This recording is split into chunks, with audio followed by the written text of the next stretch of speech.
Hey there, plant lovers, look at this Pothos.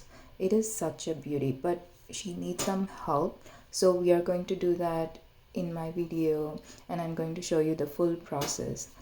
So, this plant is nearly like 3 to 4 years old. I have had this after COVID, and it's such a good plant. It's really resilient, and it's such a fast growing golden pothos, as you can see. But today I saw some yellow leaves like here and there, and it's sending me some signals like we have to check the roots. Maybe the plant is like really root bound.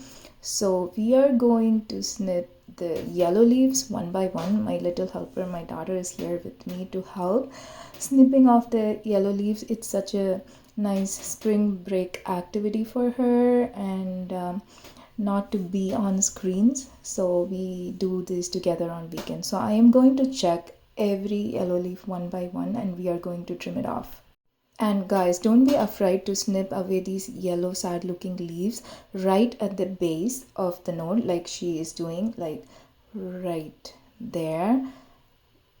They are not going to turn green again, and honestly they are going to drain the energy the plant could be using and grow new healthy foliage. It will just push back all the energy into the roots and start growing more in the spring season. Like, this is the best season to do the plant care, trimming off, propagating, everything during the spring season, because the plant gets more light and naturally it's the growing season. So don't be afraid to trim off the yellow leaves, or if you want to propagate, just cut it down and be okay with it.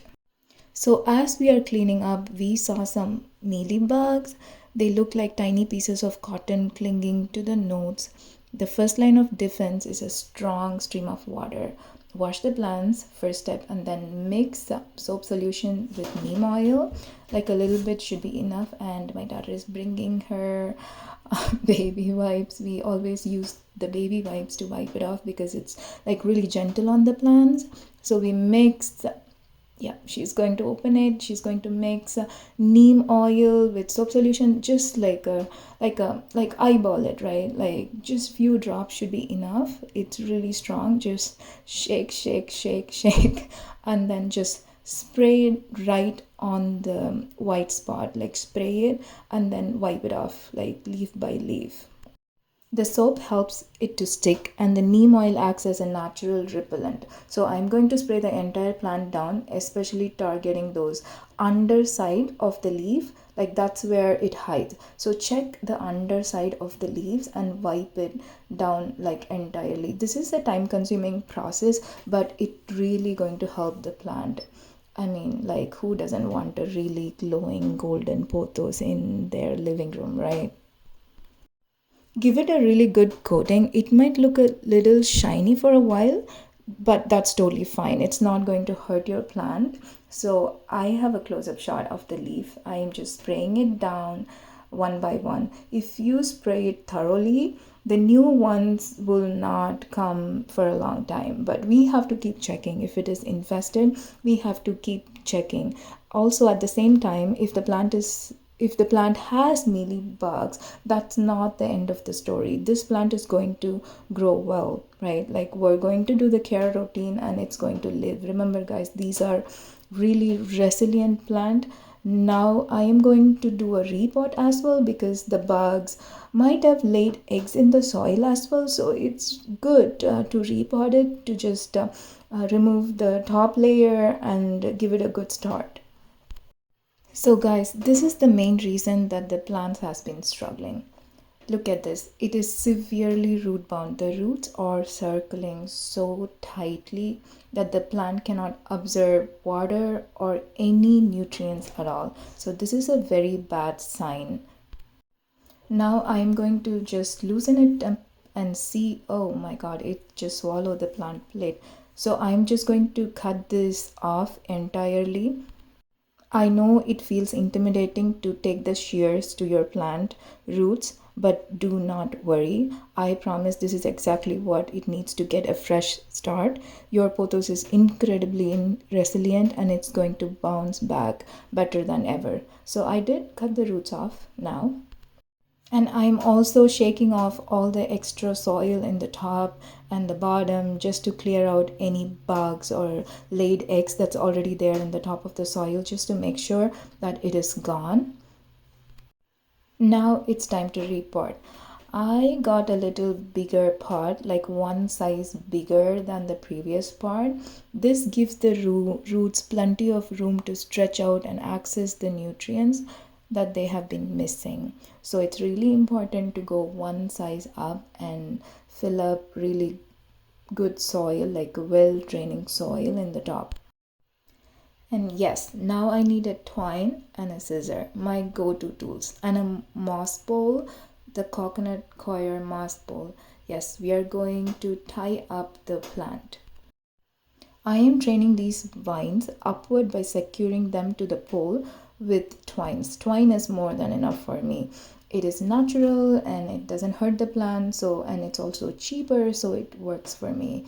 So I am just a frugal person, so going with the twine, that's more than enough for me. So grabbing all the twines, just whirling up in the moss bowl as I'm showing you, just go with the grain and tie it with the twine, simple as it is.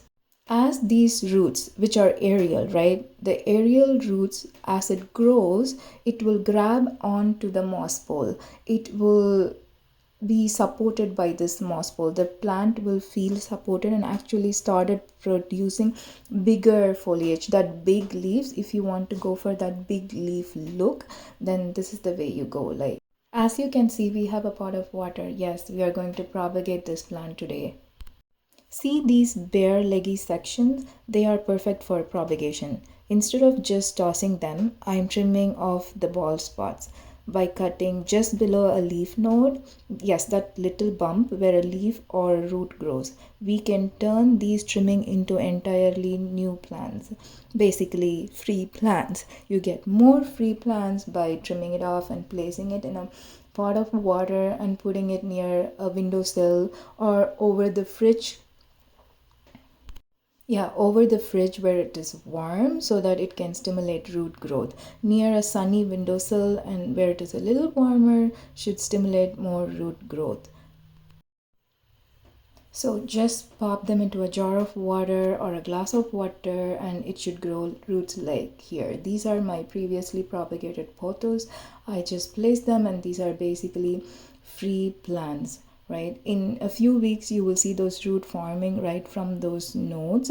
This is the best way to fill out your pot or share the plant with a loved one or with friends. You can basically just put back these nodes into the pot itself to make it fuller looking. That's one way of like making a fuller looking plant. So these are like gorgeous scrumptious roots. And a quick tip, make sure to refresh the water about once a week to keep it oxygenated and clean. So as you do it, the roots will start forming faster and also it will not rot. So before I let you go, I'm going to give you a few tips which can speed up the growth of the pothos. While pothos can survive in low light, they thrive in bright indirect light. Think of a spot near a window where the plant can see the sky, but the sun rays do not touch the leaves. The more light it gets without burning, the faster it will push out new growth. Also, as I am doing in the video, a few drops of fertilizer mixed in the water shouldn't hurt the plant. Like just a few drops, any store-bought, Home Depot bought fertilizer should be good enough. As we just repotted this plant, I'm just going to add a few drops of fertilizer into the water and then water it really nice. Second tip is to give it some humidity, like really good humidity. If you think about it, pothos are tropical. If you want those vine to take off, just give it a lot of humidity. Mix them occasionally or group them with other plants. The higher humidity encourages the plants to produce those strong aerial roots, which helps it feed and grow much faster. That's it for today. Thank you for watching. Come back again.